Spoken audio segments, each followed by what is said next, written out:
पुणी थाना भितर थर्ड डिग्री अभियोग आसी देवगढ़ जिला बारकोट थाना विरोध में संतोष साहू नामक सईड़ा गांवर जड़े व्यक्ति आनी एक सांघातिक अभियोग कहवा कथा एक पारिवारिक गंडगोल नहीं संतोष को विरोध में अभियोग करते पत्नी ए मामलें तदंत पाई थाना को डाकी संतोष साहू को 2 जण पुलिस ऑफिसर माड मारी अभियोग कर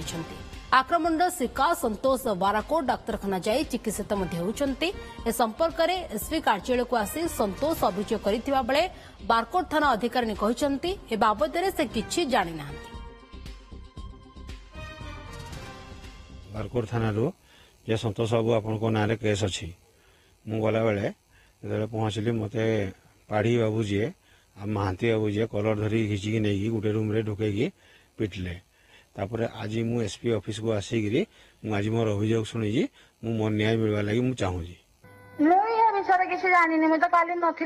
जो चोरी केस रे जाइছিলি जो सिंगसाल ये कुकुर नेइगिरी मैं काली नथी नहीं आज्ञा मैं नथी परा से सिंगसाल जो चोरी केस है से कुकुर नेइगी जाइছিলি।